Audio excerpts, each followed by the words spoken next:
بچپن ہمارے ماموں نے کری, آج یہ جگہ ہماری والدہ کے نام سے ہے, ہم اس میں دین کا کام کر رہے ہیں. لیکن جب قیامت آئے گی تو اللہ کیا فرما رہا ہے, کل من علیہا فان ویبقی وجہ ربک ذو الجلال والاکرام, سب کچھ فنا ہو جائے گا, باقی رہے گا تو تمہارے رب کے چہرے کا جلال. تو اس کا مطلب کیا ہے کہ یہ جو زمین ہم نے خریدی, اس پہ ہم نے یہ بنایا, سب کچھ ہوا, آج تراویح ہو رہی ہے اور پیسے لگائے, آخر میں یہ زمین بھی میری نہیں رہے گی, اللہ ہی کی رہے گی. میرا بچہ ہے, اس میں ہم پیسہ خرچہ کر رہے ہیں, اس کو ہم پڑھا رہے ہیں, لکھا رہے ہیں, صرف اس لیے کیوں کہ میرا نام روشن کرے گا, میرے لیے کچھ کرے گا. حقیقت یہ ہے کہ میرا بچہ بھی میرا نہیں ہے. وجہ اس کی کیا ہے؟ آپ نے دیکھا ہو کسی کے یہاں مرے بچے پیدا ہو جاتے ہیں, کسی کے یہاں چھوٹے بچے ہوئے پیدا ہوئے ختم ہو گئے, کسی کے بچے جوان ہوئے اور ابھی کچی جوانی انتقال ہو گیا.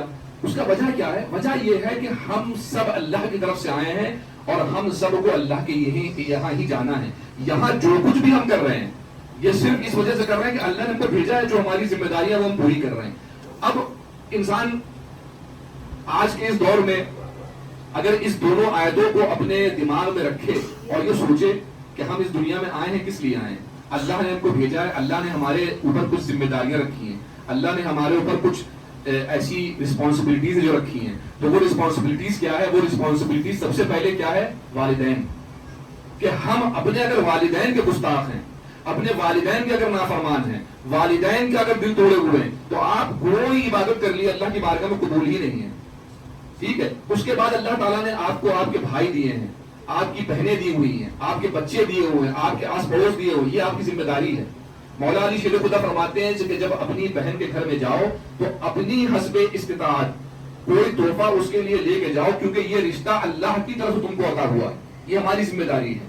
اپنے بچوں کو صحیح دین, اور آج ہم لوگ باتیں کر رہے تھے, ماموں ہم سے بتا رہے تھے, ایک صاحب ہیں اپنے تعلق میں, وہ جب ان کے بچے کسی سے لڑتے تھے اور پٹ کے آتے تھے تو ان کے باپ ان سے یہ کہتے تھے, جاؤ تم اس کو پیٹ کے آؤ, اس کو گالی دے کر کے آؤ.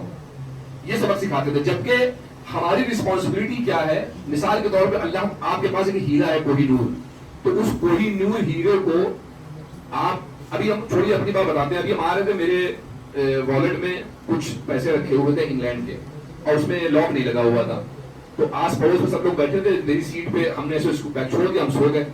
جب اس کے بعد میری آنکھ کھلی تو ہمیں فوراً سب سے پہلے خیال آیا اپنے بیگ کا, انسان ہے, تو دیکھا ہم نے بیگ کھول کے دیکھا, ہم نے کہا پیسے رکھے ہیں پورے. تو اس کے بعد ہمیں اپنی والدہ کی یاد آئی, ہم نے کہا والدہ کہتی ہے کہ جو اپنا سامان ہے جس میں خاص چیز ہے اس کو اپنے ساتھ رکھو. تو پھر ہم وضو کرنے کے لیے گئے, جہاز میں نماز پڑھنے کے لیے گئے, جہاز میں ٹوائلٹ کرنے کے لیے گئے, اپنا بیگ اپنے پاس رکھے رہے, جان کی حفاظت سے بڑھ کے اس کو سنبھالتے رہے. کیوں؟ اس میں پیسے ہیں, جائیں گے خرچہ ہوں گے, پیسے نہیں ہوں گے کچھ نہیں کر پائیں گے, جو حقیقت ہے. تو اللہ تعالیٰ نے سب سے بیش قیمتی جو چیز دی ہے, سب سے بیش قیمتی چیز وہ دی ہے آپ کو آپ کی اولاد. اور اگر آپ دیکھیے نا تو یہ سلسلہ آدم علیہ نبینا سے چلتا ہی آ رہا ہے, اور اللہ تعالیٰ آپ کو آزمائے گا بھی اسی سے. انما اموالکم واولادکم فتنہ, بے شک اللہ تعالیٰ تمہاری آزمائش کرے گا, تم کو مال دے کر کے اور تم سے مال لے کر کے, تم کو اولاد دے کر کے اور تم سے اولاد لے کر کے, اور یہی ہم لوگ فیل ہو جاتے ہیں.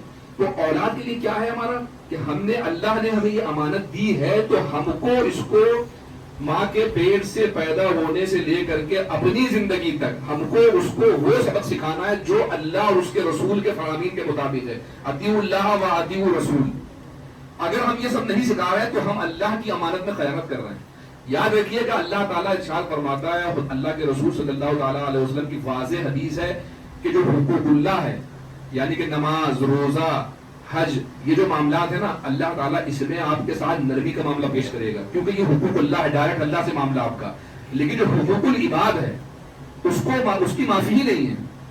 اس کی وجہ یہ ہے کہ جب تک مثال کے طور پہ بھائی بیٹھے ہیں آپ کے بغل میں اور آپ نے ان سے 10,000 روپے ادھار لیے اور آپ نے کہا کہ ہم آپ کو 3 مہینے کے بعد دے دیں گے, تو سب سے بڑی چیز تو یہ ہے کہ 3 مہینے سے 1 دن پہلے میں دے دیں.